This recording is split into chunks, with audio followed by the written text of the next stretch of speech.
প্রতিটা ভাঙন শেষ নয়, কিছু ভাঙা থেকেই নতুন শুরু হয়।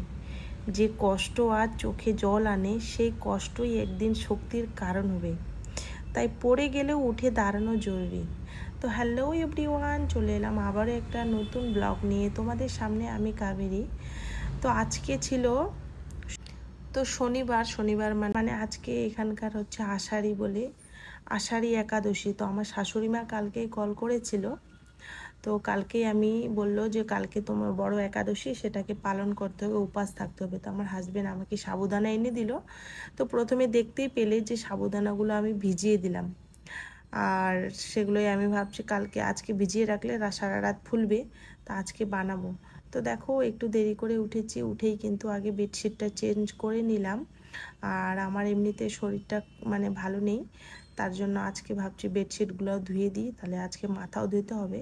তারপরে দেখো আমি আগে বেডশিট উঠিয়ে নিয়ে আমি আগে ঝাড়ু দেবো। এদের শরীর ভালো নেই, তো যাই থাক, শাশুড়ি মা বলে কিছু ব্যাপার না, তুমি শুধু উপোসটা থাকবে। তো ঠাকুর পুজো দিতে পারবো না, তো উপোসটা আমি ধরতে হবে আজকে, মানে সারা দিন কিছু খেতে পারবে না, আবার কালকেও। তো এটা বড় একাদশী, আমার হাজব্যান্ডও বলছে আমিও থাকবো, তোমাকেও থাকতে হবে। তো আমি যে ঠিক আছে। তো প্রথমে দেখো ঝাড়ুটা হয়ে গেল কমপ্লিট, তারপরে কিন্তু আমি চলে আসলাম পোছা মারতে। আর জানো তো বন্ধুরা, কোনো কিছু যদি মানে উপোস থাকতে হয়, কোনো কিছু পুজো হলে আমার শাশুড়ি মা নাহলে আমার ননদ সবাই কিন্তু আমাকে কল করে জানিয়ে দেয়, নাহলে হাজব্যান্ডও জানিয়ে দেয়। তো তাদের কালচারগুলো কিন্তু আমাকে মানতে হয়, কারণ আমি জানি না এখানকার কোন সময় কি। আর আমার একটা ফ্রেন্ড আছে নিতা, সেও কিন্তু আমাকে সব কিছু বলে দেয় যে আজকে এটা, ও কিন্তু কালকে আমাকে বলেছিল। তো কালকে দেখো রাত্রেবেলা আমি সব কিছু বাসনপত্র সব ধুয়ে নিয়েছিলাম, কারণ কি কালকে খেয়েছিলাম আমরা ডিম রাত্রেবেলা। তো ভাবছি সবগুলো মেজিয়ে গুজিয়ে রেখে দিই, কালকে যখন ফাস্টিং ধরতে হবে তার জন্য আমি ভালো করে পরিষ্কার করে কালকে যেগুলো পোছা পোছা সব কিছু মেজে রেখে দিয়েছিলাম। তো আমার কিন্তু কালকের বাসন টাসন সব পরিষ্কার করে রাখা হয়ে গেল। তারপরে আমার এদিকে কাজও শেষ প্রায়। তারপরে দেখো আমি কিন্তু প্রত্যেক দিন কিন্তু মুখে একটু হলেও টাইম পাইলেও মানে কিন্তু আইস লাগাই মুখে। তো দেখো তোমরা কিন্তু আইস লাগাতে পারো, যাদের বাড়িতে ফ্রিজ আছে আইস খুব জমিয়ে কিন্তু লাগাতে পারো, খুব সুন্দর কিন্তু স্কিনটা হয়। এদিকে দেখো আমার স্নান কমপ্লিট হয়ে গেল, স্নান করে কিন্তু চলে আসলাম আমি এখন আমার ছেলের জন্য খাবার বানাতে। আমার ছেলেকে খাইয়ে দিয়েছি, সেই ক্লিপটা নিতে পারিনি। তারপরে দেখো এক বালতি কাপড় আমি ধুয়ে নিয়েছি। তো সেই কাপড়গুলো এখন শুকাতে দেব। আর শুকাতে কিন্তু আমার 24 ঘন্টা পরেও কিন্তু শুকায় না কাপড়, কারণ কি দেখতেই পাচ্ছ বাইরে কতটা বৃষ্টি হয়েছে। আর এমন বৃষ্টি হচ্ছে যে মানে কন্টিনিউ, বৃষ্টি কম হওয়ার নামই নেই। আর এদিকে এতটা ঠান্ডা না কি আর বলবো বন্ধুরা। তো দেখো আর এই বৃষ্টির মধ্যে আমার এতগুলো করে কাপড় বেরোয়। এই যে দেখতে পাচ্ছ বন্ধুরা, পাহাড় দুটো দেখালাম না জুম করে, সেই পাহাড়গুলোতে খুব সুন্দর সুন্দর মন্দির আছে। আর যেতে এতটা কষ্ট লাগে কি আর বলবো। তো যখন আমি যাব তোমাদের সাথে অবশ্যই শেয়ার করব। তো এদিকে কাপড় টাপড় শুকিয়ে এই যে আমি আইস কিউব আবার লাগাচ্ছি। এটা হচ্ছে অ্যালোভেরা আর তোমার গোলাপ জল আর চাল ধোয়ার জল দিয়ে আমি কিন্তু কিউব বানিয়েছি। স্নান করার পর প্রত্যেক দিন আমি একটা করে কিন্তু লাগাই।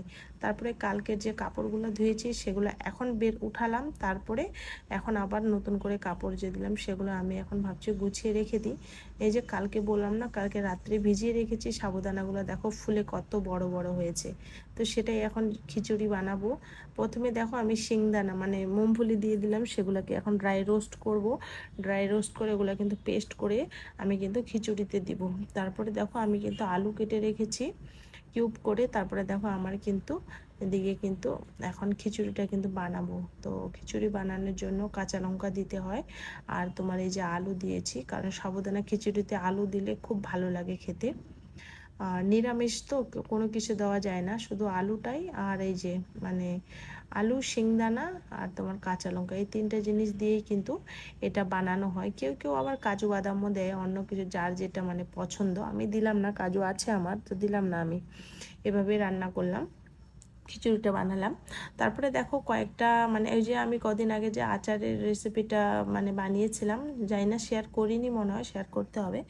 আমি আচার বানিয়েছি, সেটাই আমার কম পড়ে গেছে লঙ্কা। তারপরে আজকে আবার কেটে কেটে কিন্তু আবার আচারটাকে একটু মানে বেশি করলাম, কারণ কি কম হয়ে গেছিলো। আর এইদিকে আমার ছেলে দেখো নিজে না বসে পাশের বাড়ির ছেলেটাকে গাড়িতে ঘুমাচ্ছে, এত ছোটো ছেলে আমার। আর তারপরে দেখো ঘরটা আমার কি সুন্দর করে সাজালাম, ঘরটা পরিষ্কার করার পর দেখো কি সুন্দর ফাইনাল লুকটা। আর এই বেডশিটটা পাতার পর না আমার খুব ভাল লাগে নিজেকে। আর দেখবো বন্ধুরা, পরিষ্কার পরিচ্ছন্নতা থাকলে না মনটা এত ফ্রেশ লাগে কি আর বলবো। তা দেখো আমার সব কাজ কমপ্লিট করে এখন ছেলেকে ঘুম পাড়ানোর জন্য আসলাম। এদিকে আমি খিচুড়িটা বানিয়ে কিন্তু রেখে দিলাম, খাবো ভাবছি পরে, যে আগে ছেলেকে ঘুম পাড়াই। কিন্তু না, আমার ছেলে কোনো মতোই ঘুমাচ্ছে না। ওকে গান শোনালাম, কি করলাম, না কোনো মতেই ঘুমাচ্ছে না। তারপরে ভাবছি এখন এ আর ঘুমাবে না আমার ছেলে। তারপরে ছেলেকে বললাম চল তাহলে আমরা দুজনে খেতে বসে পড়ি। তারপরে এই যে দেখো আমি কাকড়ি কেটে মানে ক্ষীরা কেটে রেখেছি, উপোসে তো ক্ষীরা খাওয়া যায়। তারপরে দেখো ক্ষীরা আমি আর সাবুদানা খিচুড়ি নিয়ে বসে পড়লাম, এদিকে ছেলেকেও অল্প অল্প খাওয়ালাম। তো ছেলে আমি দুজনে মিলে খেয়ে নিলাম। তো ভালো থেকে